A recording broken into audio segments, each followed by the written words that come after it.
Hello friends. जैसे कि आप सब लोगों को मालूम ही है,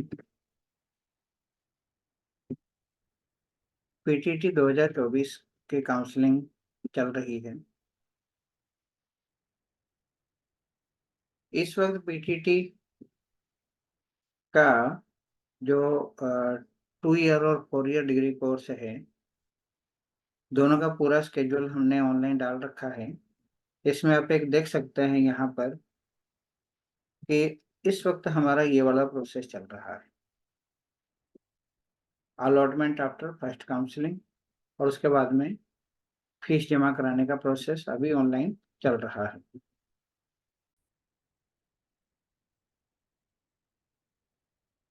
तो इसके अंदर, क्योंकि 19 जुलाई को ऑनलाइन अलॉटमेंट कर दिया गया था, तो इस वक्त एक जो सबसे बड़ी समस्या आ रही थी, या यूं कहें कि कुछ बच्चों के द्वारा जो क्यूरी की जा रही थी कि ऐसे बच्चे जिन्होंने, ऐसे कैंडिडेट जिन्होंने एनीवे राजस्थान यस सेलेक्ट किया है, उनका क्या हुआ। बेसिकली देखिए, एनीवे राजस्थान को समझना बहुत जरूरी है। जब आप काउंसलिंग करते हैं तो वहां पर आप अपनी प्रेफरेंस के अकॉर्डिंग कॉलेज सेलेक्ट करते हैं। कॉलेज सेलेक्ट करने के बाद वहां पर आपके सामने एक डिस्ट्रिक्ट का चॉइस आता है कि आप अपने प्रेफरेंस के अकॉर्डिंग, यानी मान लीजिए आपने 20 या 25 या 50 कॉलेज का ऑप्शन अपने अकॉर्डिंग सिलेक्ट किया। उसके बाद में आपने क्या किया कि यदि आपने 5 या 10 या जितने भी आपने डिस्ट्रिक्ट अपने प्रेफरेंस के अकॉर्डिंग सिलेक्ट किए हैं, आपके द्वारा भरे गए कॉलेज, जो आप मान लीजिए आपने 50 कॉलेज सेलेक्ट किए थे, उन कॉलेज में आपको उनके आपके द्वारा भरे गए चॉइस में आपको यदि कॉलेज अलॉट नहीं होता है, तो आपने जो डिस्ट्रिक्ट प्रेफरेंस सेलेक्ट की है, उसके अकॉर्डिंग आपको कॉलेज अलॉट होता है। फॉर एग्जांपल, आपने 50 कॉलेज सेलेक्ट किए थे, उसके बाद में पहला डिस्ट्रिक्ट आपने जयपुर सेलेक्ट कर लिया, दूसरा डिस्ट्रिक्ट आपने मान लीजिए अलवर सेलेक्ट कर लिया। तो पहले तो आपको 50 जो सिलेक्टेड कॉलेज थे उसमें कॉलेज अलॉट करने की कोशिश की जाएगी। यदि उसमें आपकी कैटेगरी और स्कोर के अकॉर्डिंग, क्योंकि अलॉटमेंट प्योरली आपके स्कोर और आपके रिजर्वेशन कैटेगरी यदि किसी की है तो उसके अकॉर्डिंग अलॉट किया जाता है। और आपके द्वारा यदि आप 2 ईयर की डिग्री की कोर्स करते हैं, तो आपके जो स्टडी सब्जेक्ट थे और उसके अकॉर्डिंग जो आपके टीचिंग सब्जेक्ट बनते हैं, उन टीचिंग सब्जेक्ट्स की अवेलेबिलिटी, क्योंकि मान लीजिए आपने ऐसा कोई कॉलेज आप चाह रहे थे जिसमें वो सब्जेक्ट चलता ही नहीं है, तो वो कॉलेज आपको नहीं मिलेगा, आप उसे सेलेक्ट भी नहीं कर सकते थे। तो आपके द्वारा भरे गए 50 कॉलेज में आपको यदि कॉलेज अलॉट नहीं होता है, तो पहला आपने जयपुर डिस्ट्रिक्ट सेलेक्ट किया था, आपको जयपुर के किसी भी डिस्ट्रिक्ट के किसी भी जयपुर डिस्ट्रिक्ट के कॉलेज में आपको अलॉट किया जाएगा यदि उसमें वो सब्जेक्ट चलते हैं तो। और यदि आपको जयपुर में नहीं मिलता है, तो सेकंड यदि आपने ऑप्शन अलवर लिया है, तो आपको अलवर में कॉलेज अलॉट करने की कोशिश की जाएगी। इसके अलावा तीसरा ऑप्शन वहां पर आपको मिलता था एनीवे राजस्थान, उसमें से यस या नो करना होता था। उसका मतलब ये होता है, यदि आपने उसको नो ले लिया, तो आपने 50 कॉलेज भरे हैं, आपने 2 डिस्ट्रिक्ट भरे हैं, तो आपको इन्हीं 50 कॉलेज और 2 डिस्ट्रिक्ट में ही कॉलेज अलॉट करने की कोशिश की जाएगी। यदि उसमें नहीं मिलता है और आपने एनीवे राजस्थान नो किया है, तो आपको अगले राउंड के लिए यदि होता है अवेलेबिलिटी ऑफ सीट्स के अकॉर्डिंग, तो उसमें आपको कंसिडर किया जाता है। और यदि आपने एनीवे राजस्थान यस सेलेक्ट कर लिया, तो उसका मतलब ये था कि आपने 50 कॉलेज उसमें नहीं मिलता है, आपने 2 डिस्ट्रिक्ट भरे उसमें भी नहीं मिलता है, तो आपको राजस्थान में कहीं भी जहां भी मिलता हो वहां पर कर दिया जाए। यानी आपको मान लीजिए जयपुर और अलवर के अलावा कहीं और यदि आपको मिल पा रहा है, तो आपको वहां पर भी दिया जा सकता है। तो ऐसे में ये हो सकता है कि आपने जयपुर और अलवर सेलेक्ट किया था, वहां पर नहीं मिला है, तो एनीवे राजस्थान में आपको बीकानेर दिया जा सकता था, या एनीवे राजस्थान में आपको कोटा दिया जा सकता था। तो इस केस में इस तरीके से एनीवे राजस्थान के अकॉर्डिंग कॉलेज अलॉट होता है। और अभी तक ये होता था कि उसके अंदर यदि आपको एक बार कॉलेज अलॉट हो गया है और आपने रिपोर्टिंग कर दी है, तो आप अपवर्ड मूवमेंट के लिए अप्लाई करते थे। उसमें फिर से आपकी प्रेफरेंस के अकॉर्डिंग आपका कॉलेज कॉलेज अलॉट होता था। तो इसकी कुछ क्यूरीज आ रही थी कि भी हम रिपोर्टिंग करें नहीं करें, हमारे तो एनीवे राजस्थान में कर दिया, हमसे ऐसा हो गया, कोई दिक्कत होगी या जो भी था, या कॉलेज बहुत दूर है वगैरह वगैरह।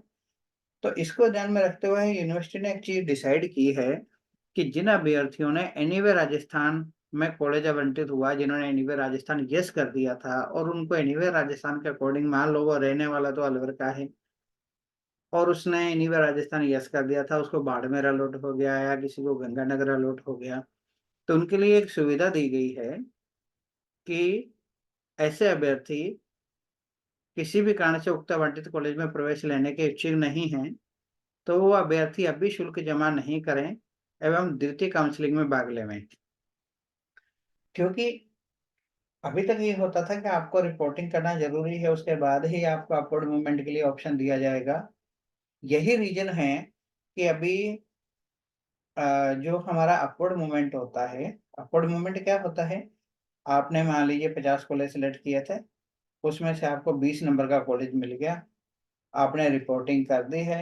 अब आप यदि अपवर्ड मूवमेंट के लिए अप्लाई करते हैं, तो आपको शुरू से 1 से लेकर के 19 तक के कॉलेज में यदि कहीं आपको अवेलेबिलिटी होती है आपके अकॉर्डिंग, तो आपको कॉलेज अलॉट होता है। अदरवाइज़ आपको 20 नंबर का कॉलेज बना रहता है। लेकिन उसमें रिपोर्टिंग के बाद ही अपवर्ड मूवमेंट होता है। तो यही रीज़न है कि अभी अ, जो अपवर्ड मूवमेंट है, वो अगले आदेश तक स्थगित किया गया है। उसके लिए यहाँ नोटिफ़िकेशन भी डाला हुआ है। आप देखेंगे कि पीटीटी 2024 में काउंसलिंग में अपवर्ड मूवमेंट हेतु आवेदन की सुविधा अग्रिम आदेशों तक स्थगित रहेगी, क्योंकि ऐसे में ये जो एनीवे राजस्थान का ऑप्शन है, इसको ध्यान में रखते हुए और अवेलेबिलिटी ऑफ सीट्स और कुछ ऐसे कारण थे जिनकी वजह से अपवर्ड मूवमेंट को अभी रोका गया है। तो ये स्पेशली वीडियो उनके लिए है जिन्होंने एनीवे राजस्थान यस किया। हाँ, यदि आपको लगता है कि आपको जो अलॉट को हुआ कॉलेज अच्छा है, आप रिपोर्टिंग करें, कोई दिक्कत नहीं है, आप उसमें रिपोर्टिंग कर सकते हैं। आप वहाँ पर जाकर के पढ़िए, आप अपनी डिग्री लीजिए। लेकिन यदि आप चाहते हैं कि आपको उस जगह नहीं जाना है, तो आप रिपोर्टिंग मत कीजिए, आप फीस भी जमा नहीं करें। क्योंकि आपने फीस जमा कर दी, उसके बाद में तो आपको रिपोर्टिंग करनी ही होती है। तो इसलिए आपको फीस भी जमा नहीं करवानी है और अगले आदेश तक का आपको वेट करना है। सेम बात 2 ईयर और 4 ईयर के लिए है। क्योंकि 4 ईयर का जो डिग्री कोर्स है, उसका भी अलॉटमेंट किया जा चुका है। तो उसके लिए भी यही चीज़ लागू होती है।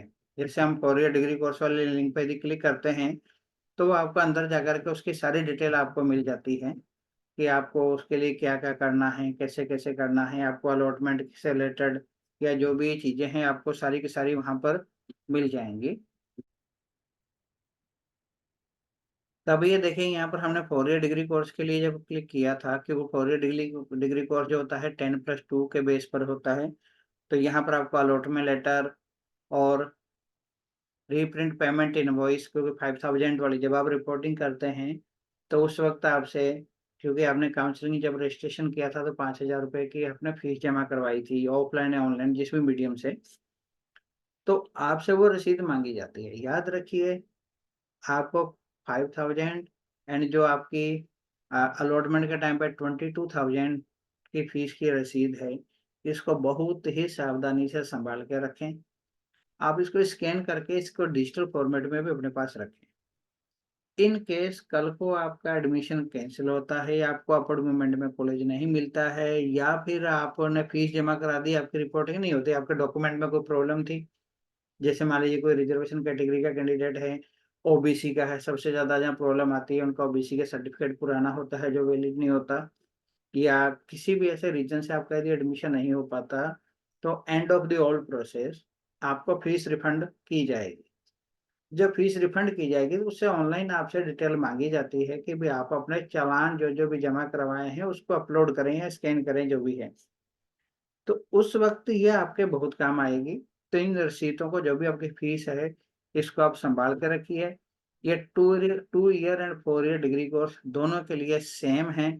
तो इस चीज़ को आप ख़्याल में ध्यान में रखें। अभी हमने ये वीडियो केवल एनीवे राजस्थान के लिए बनाया है। अगला वीडियो हम आपको बहुत जल्दी ही डिटेल में क्या-क्या प्रोसेस होता है उसके बारे में बताएँगे। तब तक के लिए आपको जो इसका शेड्यूल डाल रखा है रिपोर्टिंग के लिए, रिपोर्टिंग कब तक की जाएगी, कब तक है, वो सारा का सारा शेड्यूल आपको ध्यान में रखना है। और वेबसाइट को, ऑफिशियल वेबसाइट को ही विजिट करें, जो कि pttbmoe2024.com है।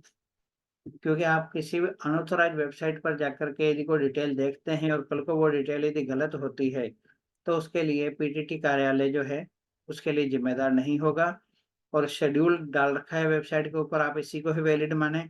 किसी भी थर्ड पार्टी के वेबसाइट पर दिया हुआ कोई भी शेड्यूल या कोई भी नोटिफिकेशन वैलिड, ऑथराइज नहीं माना जाएगा। तो उसमें आपको यदि किसी भी चीज़ में कोई भी कन्फ्यूजन होता है, तो उसके लिए पीटीटी कार्यालय कुछ नहीं कर पाएगा। तो आप ये देखें, यहाँ पर संशोधित अधिसूचना डाल रखी है, जो कि 14 जुलाई की है, जिसके अंदर हम देखते हैं कि यहाँ तक का सारा प्रोसेस तो खत्म हो चुका है, जिसमें कैंडिडेट्स का करेक्शन भी था, ऑनलाइन ऑप्शन फॉर्म भरना, विकल्प भरना जिसको कहते हैं, 5,000 रुपये जमा कराने फीस। उसके बाद में ये वाला प्रोसेस अभी प्रोसेस में है, जिसके अंदर आपको ये फीस जमा कराने वाला जो है, प्रवेश हेतु शुल्क 22,000 रुपये ऑनलाइन या ई मित्र के माध्यम से जमा करवाना है। इसकी लास्ट डेट क्या है? 25 तारीख है। और काउंसलिंग पश्चात आवंटित महाविद्यालय में व्यक्ति से रिपोर्टिंग 26 जुलाई तक। ठीक है, तो इस लास्ट डेट का आपको ध्यान रखना है। इस लास्ट डेट के बाद में फीस जमा कराने की लास्ट डेट है 25। उसके बाद में यदि आपकी फीस जमा होती है किसी भी रीजन से, वैसे तो जमा हो ही नहीं पाएगी, लेकिन किसी भी रीजन से यदि कोई स्टूडेंट यदि जमा करवा भी देता है, तो उसको एंटरटेन नहीं किया जाएगा। और रिपोर्टिंग की 26 तारीख है। 26 तारीख के बाद में यदि कोई स्टूडेंट कॉलेज में पहुंचता है, तो उसको भी एंटरटेन नहीं किया जाएगा। इस शेड्यूल में आगे एक ऑप्शन दे रखा है, लेकिन इसके बारे में अधिसूचना बाद में आएगी, क्योंकि ये शेड्यूल जब डाला था उसके बाद में नए सिरे से अपवर्ड मूवमेंट को अग्रिम आदेश के लिए स्थगित किया गया है।